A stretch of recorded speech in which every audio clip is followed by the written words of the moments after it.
How you doing? Hello, I'm here with a good friend, Nick Billman. Nick is the founder of Shores of Grace Ministries, and they have a ministry in Recife, Brazil, and also another branch in, I believe, Philadelphia, Pennsylvania.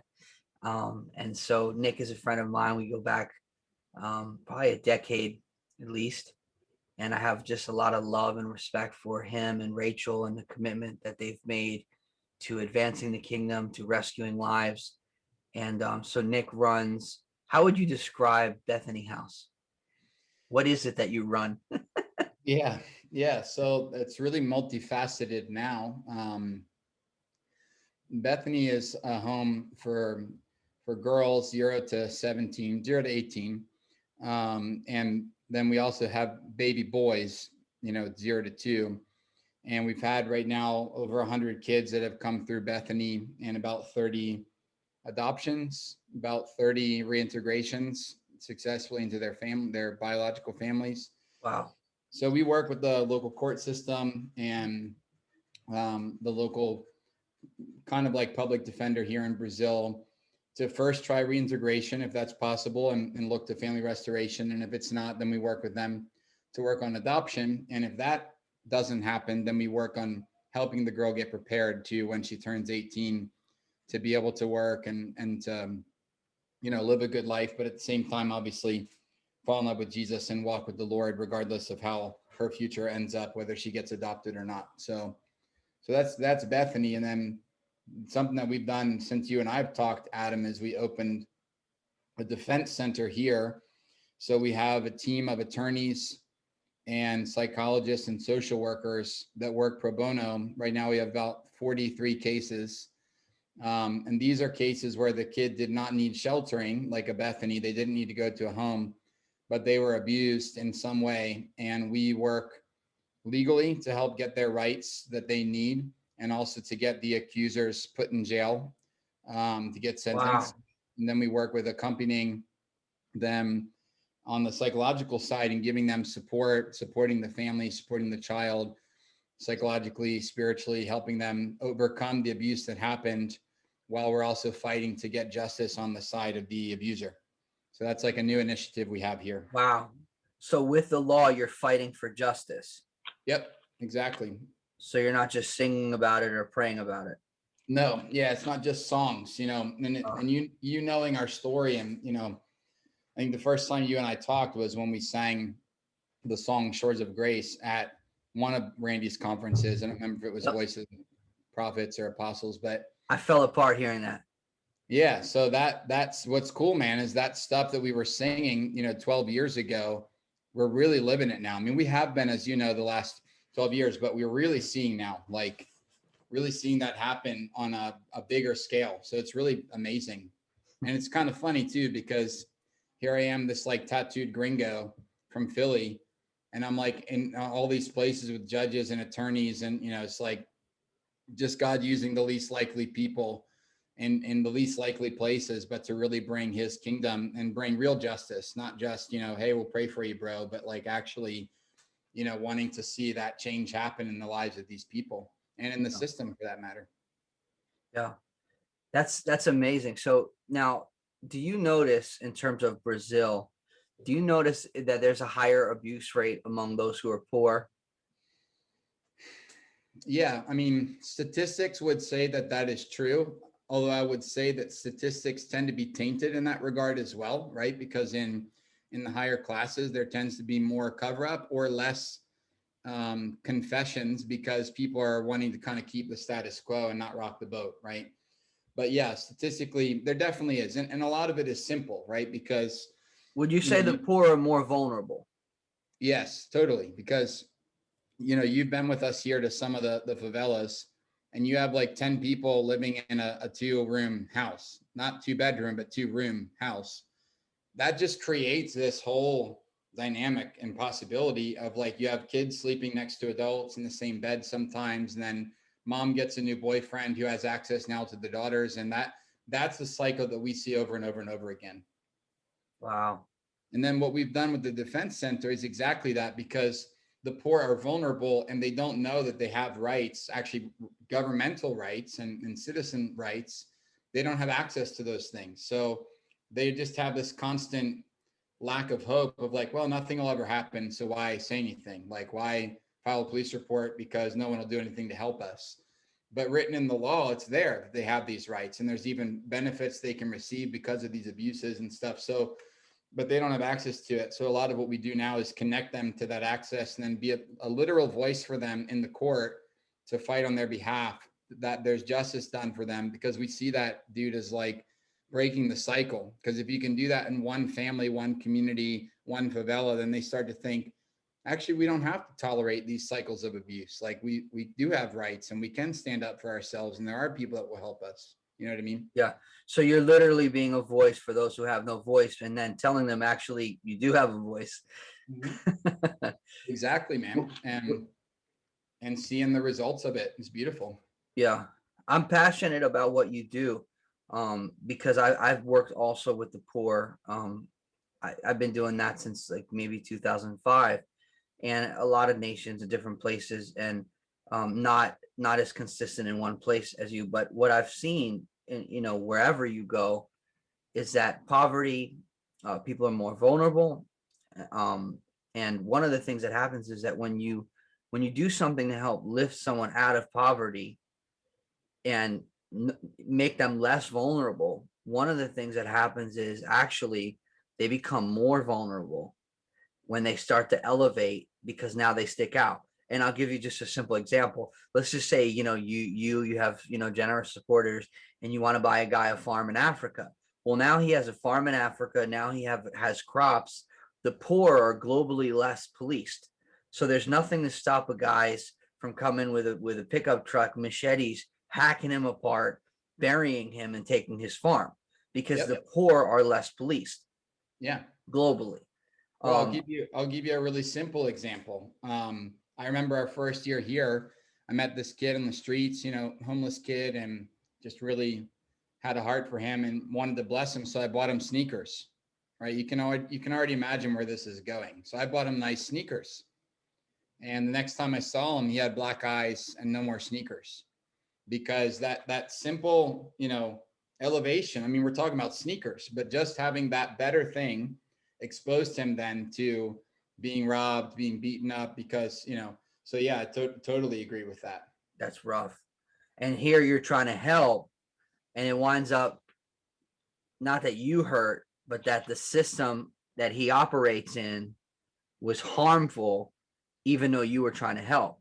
Yeah. And that was us, honestly, what I was saying as well, as it relates to Africa or different places. When there is an elevation, there actually is even a greater level, um, of vulnerability, and danger. And sometimes people don't realize that. Like when you go, for example, we were in Haiti recently, and it's level 4 State Department. It's really, really not good right now. And I'll be going back, God willing, in April. But like things like streetlights prevent rape. Yeah. You don't think about how much more vulnerable poor people are globally. And so I love, man, what you guys are doing. So where can people find out more about what it is that you're doing? Yeah. If they go to shoresofgrace.com, we just put out a brand new website that's up to date. With a lot of the information. But today's the day of social media updates. So I mean, people follow us on Instagram.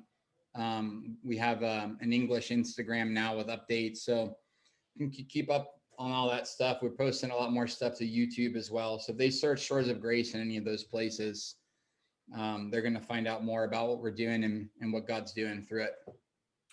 That's amazing. So what are, like, on some practical things, what are practical things that someone could do to kind of get engaged with your mission? Like like if someone says, how could I help you? I mean, of course they could, let's say, become a monthly partner. But like, what are other ways that people can engage in, justice and being helpful? Yeah, I mean, normally I would say come and visit us, right? Come and spend some time here, but that's a little bit complicated right now. Um, but I think aside from people who want to, become a monthly partner or make a donation or whatever, obviously prayer and things like that. But at the same time, helping spread the word for what God is doing through Shores, and sharing videos, and telling your churches and things like that about who we are and what we're doing, what God's doing through the ministry here. I think that word of mouth is still such a powerful way to kind of spread not just awareness for more prayer people to come alongside, but more people who would want to give, or in the future to come and serve. And, part of our heart here, and we've seen it happen a lot, is people come here to visit. And it's not just that they're going to serve here for a week or two, but they're going to get like a real baptism of what the heart of God looks like in working with the poor and working with the vulnerable, and then take that back with them, and be able to implement some of those same things in their own city, in their own state, wherever they're coming from. So yeah, spreading the word, getting involved in that way is huge for us. And then hopefully once things open up, that people can come and visit and spend some time with us. Or if you're there in the US, get in touch with my brother in Philadelphia and see how you can go with them to Hope Park, or go with them to some of the places that we go to right there in Philadelphia. And you don't even have to buy a ticket to Brazil. Yeah.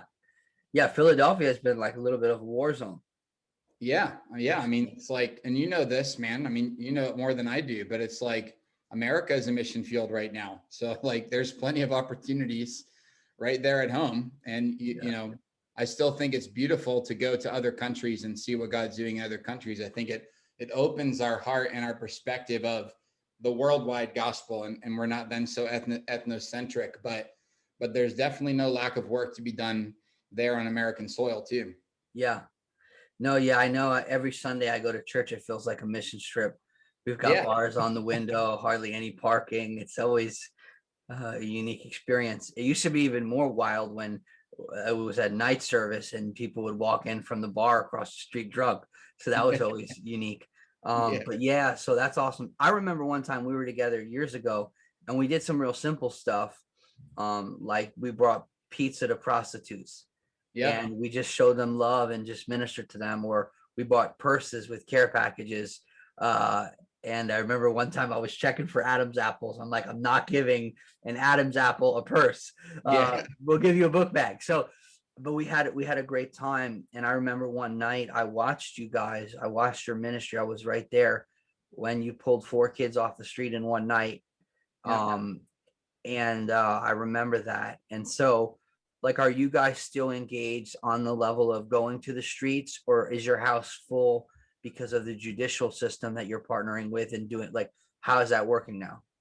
Yeah. So a lot has changed here in that regard. So we're not legally allowed to pull kids off the streets anymore and just take them. We actually really weren't then either, but we didn't know any better, so we just did it. Yeah. Um, before we had Bethany, Rach and I would just take kids to our house, and I always tell people, like, there's a beauty to naivety because you just kind of go for it in passion. But then when you're more mature, you're like, man, I was so stupid. Like Yeah. taking kids off the streets and just putting them in like the same room as my daughters, that kind of a thing. Thank God he always protected us in that. But so now we don't so much take kids off the streets like that. We work with the judicial system and with the courts to provide that place for them. So yeah, the house is totally full coming from the court. And what's cool about that is that you're then working with the actual system, which, as you can imagine, can be very frustrating sometimes too, and very challenging. But at least we're working with a system here, not against them, to try to get the best for this child and the best for their needs. That's awesome. And yeah, and then we've developed a network here with other ministries that work on the streets and work in sheltering around our state. So the cool thing is, like, if we run into a kid on the streets that's from another city, because it's a municipal region, right? So there's multiple cities. Yeah.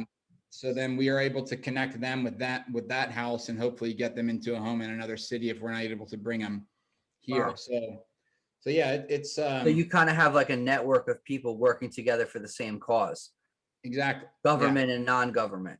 So Yeah, like, well, this network is just Christian, just churches and ministries. oh, that's But even better. Yeah. Yeah. Yeah. yeah, but That's then great. most of it work with the government in some way, but the network itself is just amongst us. That's awesome. Yeah. Yeah, so our ministry is partnering with the House of Hope in the Dominican Republic, and the context there is the children have been taken from their own families because the parents or the families were the perpetrators, whether physical or sexual. And so the actual parents don't even know where they are, Yeah. because they're the perpetrator. And so Yeah. that's a It's like really 90% of our cases here are the same thing, same thing. and sometimes it wasn't both, sometimes there's a chance that the mom can regain custody, but we need to get rid of the abuser that was involved. Sometimes both are involved, but yeah, same kind of thing. It's usually abuses or prostitution coming from the actual family, or just extreme negligence where the kid's just living in, deplorable conditions. Yeah. Yeah. And so these kids, they come with you, they go to school, they're hearing the gospel, they're seeing the gospel, they're experiencing the love of Christ, the presence of God, the power of the Holy Spirit. So you would probably experience like deliverances and healing and like inner healing. So you probably experience a bunch of stuff that's exciting to see Yeah. lives, like actually change. Yeah, it really is. And, one of our core values here is at Shores is urgency and consistency. So having that urgent heart to help, but understand that it's going to be a journey. It's going to be a process, right? Because I think a lot of times in the church, especially in social media culture we live in, we want those popcorn testimonies that are really cool to like post on Instagram, because everybody's like, well, it's amazing that happened. But the truth is that making disciples means you're committed to a journey and to a process. And as you know, having worked with the broken too, even when God does some miraculous power touch, there's still a whole process that's going to have to happen in the life of that person. So we love seeing that. We love those power moments and deliverance moments and the crying on the ground, the fetal position, and all that stuff's great. But we love seeing every little step, every little victory. Like I'll give you a short testimony. On Saturday, we had a party celebrating 5 years in this new house that we're in. It was a 5th year anniversary, so we had a party, and our coordinator, who coordinates the house, she has stage 3 colon cancer right now, and so she's been getting treatment, chemo, all that kind of stuff, and just amazing. God's going to heal her, and we're just watching God touch her. But it's been a real process, and she's like a mother figure to the girls, and they love her to death.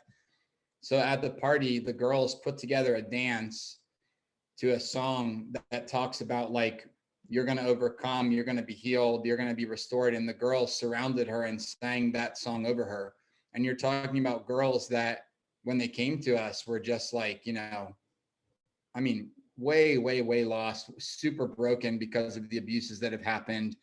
But now they're the ones like declaring that healing and declaring that wholeness over her. So you see that cycle of the gospel. Yeah, it's the same thing you see with Jesus. The people that he ministers to became his ministry team. Yeah, And exactly. it's like the people that you're rescuing are gonna be rescuers. Yeah. And it's happening. So it's not like, oh, it's a prophecy. Like it's actually, we're in motion here. Yeah. Um, Yeah. and We're seeing that fruit because we're digging deep roots. yeah, that's awesome. Um, so now do you guys have a church now, like a gathering type of a thing, or no? Well, we don't have like a church that's open to the public, but we do, for example, for them, every Friday night, we have what kind of amounts to like a youth group just for them. And Gotcha. I teach every night, every Friday night to them. Then on Monday nights, we still have that open worship night that we did like when you were here the last time. Right now, it's not open to the public; it's just for our Shores people. But so they kind of have their own church within Shores. Gotcha. Gotcha. Yeah, I was just gonna say, because it must be difficult to assimilate those young folks back into a church, because it's hard to care for people that you don't have a vision for. So Yes. so it's like we need to have first a vision for people before we can actually care about them enough to really care for them. Yeah. Um, Yeah. and so that's awesome, man. I love what you're doing. If you could say, like, during this whole process, I mean, I know you've seen um just incredible things. Like what would be like one or two takeaways from everything you learn in terms of dealing with the pain, dealing with the process, believing for the supernatural, really walking by faith in like every area? Like, what are some things that you would encourage some folks who are endeavoring to follow Jesus into maybe waters they've never chartered before? Yeah, I think first of all, and it sounds really simple and obvious, but we usually don't do the obvious things because we're looking for like the deeper mysteries. Um, but the most important thing that you're ever going to build in your life is not a missions base or a church building, but it's your secret place with the Lord. And that is your anchor, like going through all of those things. And you know our story very well. We went through some really difficult moments and like literally lost everything at one point. But because we were anchored in the Lord and because he's our hope, then that really, really kept us not just afloat, but to be able to keep advancing. Like this last year, before we got on this call, you and I were talking, this last year was really, really hard for us. And yet it was a year that we probably advanced more than any other year. And the only thing that's kept us in that is That's so really, crazy because that's honestly, we experienced that like 2019, like, yeah, like the 2019, 2020, that whole time. I would say yeah, it's the same thing, was the most difficult time that we experienced. But yeah, it was the most thrust forward. And I want to share something with you that the Lord shared with me in that. But go ahead. I'm sorry. yeah, I think that, it sounds so simple and obvious, but when I see people being like totally, when I see people in the church, I don't want to say the church, but people in the church being rocked by everything that's happening around the world, um, it's like, okay, there needs to be a strengthening of our secret place with the Lord, because what I understand is like the church loves to sing, "I will not be shaken," right? I will not be shaken and all that stuff. But actually, then that's great. In Psalms 16, we read that, but then go ahead and read in Hebrews. Actually, God will shake everything that can be shaken, so that only that of the kingdom remains. So actually, you will be shaken, but your identity as a son and a daughter won't be shaken, but he will shake everything else off of you so that only the kingdom remains. Or John 15, he will prune you, and the pruning doesn't feel so great. But if we embrace that and allow him to do that, then it means that more fruit will come in seasons when it looks like less is happening. So I think that building your secret place for me is like the lifeline. We just told our staff the other day, we have a missions base and 2 rescue homes and this defense center. But if all of that stuff were taken away, if everything were just wiped out by the government or whatever, it wouldn't change all that much. I mean, it would change the logistics of what we do, but it would not change our vision or who we are, because that is the overflow of our secret place with the Lord. And I think that that's like, for me, that's the most important thing that I've learned in this process is like, if I remain true to my intimacy with the Lord and I remain true to him really being the fountain of life for everything that we do, then that means everything else around me can change and I'm not going to lose my life source. Does that make sense? Yeah, total sense. Yeah, it's your anchor and your hope, as you said. And that when you're going through a storm, you got to throw the anchor because it helps keep the boat moving in spite of. It's interesting how an anchor in peaceful waters just keeps you somewhere, Yeah. but yet an anchor in rough waters actually keeps you moving. Yeah. So Yeah. because there's a different context Yeah. in terms of the environment. So you have to know how to navigate the environment. And one of the things that we have to live from, which I agree with you, is the secret place, not the situation. Yeah. And recently, I was just driving to the gym one day, and the Lord was really speaking to me something really, really simple. And He said to me, "The key to everything in your life is being my friend." Yeah. And Yeah. you It's know, that. and it's actually like people think that that's like just cliche, but it's not, because someone who is His friend is going to approach scenarios and situations differently than someone who has an orphan spirit, a poverty mindset, someone who has a spirit of fear, someone who is driven by ambition to look as if you're something. I think one of the things that I wrestled with years ago, and I think that it still sometimes tries to be a battle, but I think that some people are more afraid of of appearing to be a failure than actually failing. Yeah. And because we live in a visual culture where everything is about what something looks like in the and not, it's not about the essence. Like people in we live in a culture where people want to look strong, but they're not actually strong, or they want to look rich, but they actually don't have money. And Yeah. so, or they're taking a picture in front of someone else's car. It's like, I don't even understand that. Yeah. But it's about optics, which in the kingdom, it's the direct opposite. Yeah. It's like precisely not about that, which is very difficult and challenging because it pushes up against everything that our culture um, is kind of trying to jam down our throats. Yeah. So it's really encouraging to see someone who is living, a radically different life in terms of value system. And yeah, I just appreciate everything you shared, and I second just everything you're saying in terms of the secret place, and everything that is public has to be born in private. Yeah. And so as a And pastor, like for example, I don't even like when someone speaks, I don't even have to listen very long to know where what they're saying is coming from. yeah. Like when you're spending time in God, and you're in a place of, let's say, intercession, that there's a next initiative coming because of intercession. So Yep. people don't have to tell me I'm praying. I know when you're praying because I know God is speaking, and I know that you're coming with something versus there's nothing there. Yeah.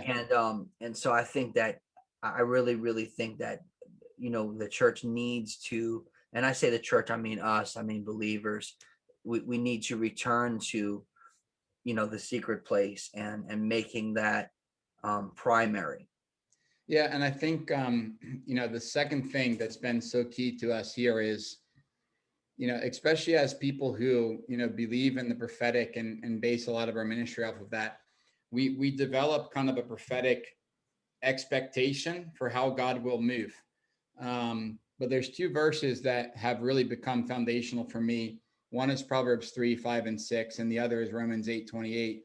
And Proverbs 3, 5, and 6 is, the famous trust in the Lord with all your heart, lean not on your understanding, and acknowledge him in all your ways, and he'll make straight your paths. So right there, we get two things. One, you're not going to understand a lot of stuff, right? Two, the paths are not always going to be straight.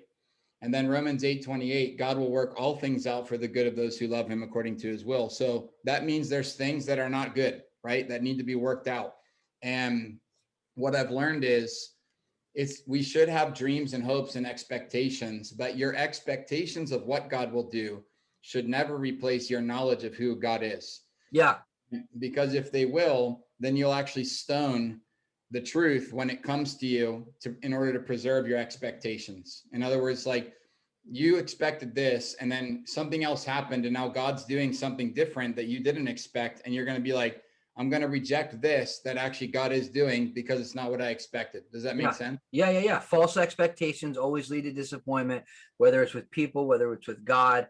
Yeah, One and of the the worst things, false expectations are ones that we believe are rooted in God, right? But we prophesy in part because in part. So like there's a lot of things that have happened here that we did not expect. And even you're like, God, what is the deal? Like, why is this happening? yeah, But then 5 years later, you look back and you're like, man, look how God used that horrible thing to advance us, and some of them we don't have the answers for yet, but that passage, acknowledge him, know him, and in all of your paths, he'll make them straight for you. So it's like, okay, I don't understand what's happening. I don't even know to go right or left, but I know who God is.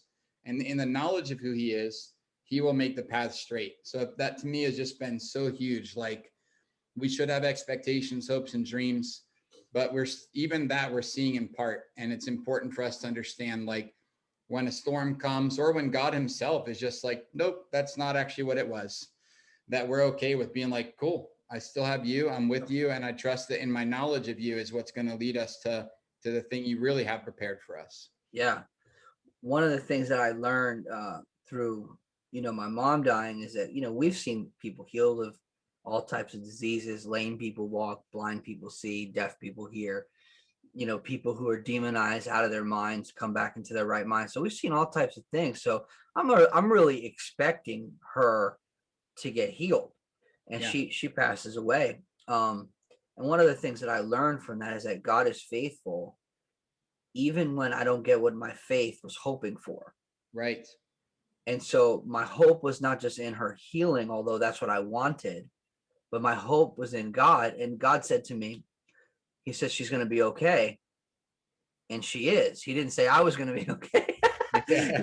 He said that she was good. And so the thing with all that is that even when we don't get what we're expecting, we need to remain faithful, knowing that God is faithful, he's trustworthy, and like you said, he's working things out to the good, which means if he has to work it out to the good, it means what happened wasn't good. Right. But that doesn't change who he is, because he's unchanging. And so it's difficult to walk through that, especially when you're trying to do everything is right. And like you're like Joseph, like, okay, I'm not going to sleep with my boss's wife, and then you get thrown in a prison. So you go from a pit to a prison, but Yep. those are but that was preparing him for the palace. And so Yeah. there's a great preparation, and he had to interpret other dreams before his would come to fruition. So many times, we're in process, and there's something there that is happening. Now, one of the things you mentioned earlier, I think it was before we went on recording, but one of the things that you mentioned was that when David wanted to bring the ark back, he created a man-made structure for the ark. Yeah. And you said that, and I've heard that before, but it's been so long that I heard that. Yeah. It almost felt like I heard it for the first time, and I'm pretty sure I've said it.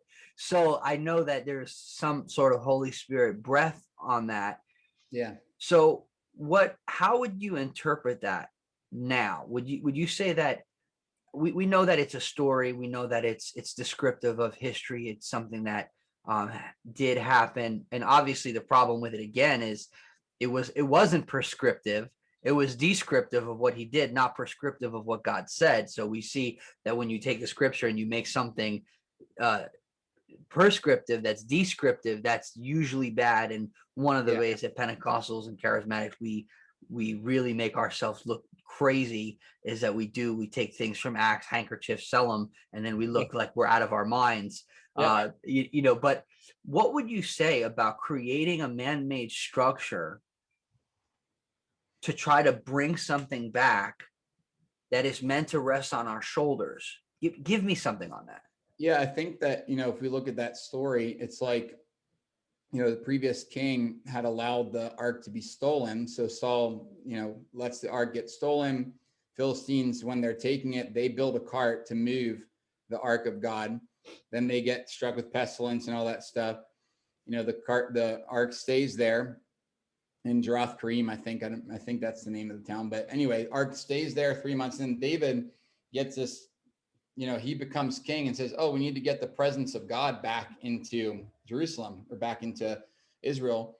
So he goes to get it, and he fashions a new cart. And that just amazing, right? Because all along, from the very beginning, from the days of Moses, it was the ark can only be moved upon the shoulders of the priests.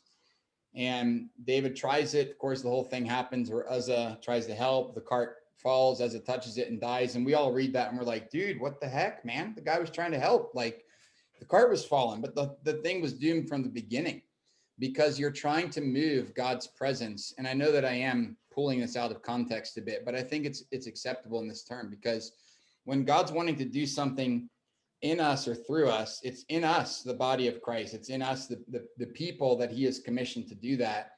The man-made things that we'll use, whether it's buildings or whether it's whatever, are just tools to help in that presence. But what will actually move that presence and accomplish the goal which God's called us to is the people themselves. Now, where we get wrong is when we begin to condition how God's presence can be moved based upon man-made things. So, man, if we only had a new building, then we could really do this thing. Man, if we only had the finances, we'd be able to help the poor in our community too. Man, if we only had all those types of things, you're actually conditioning the move of God's presence to man-made things or man-provided things.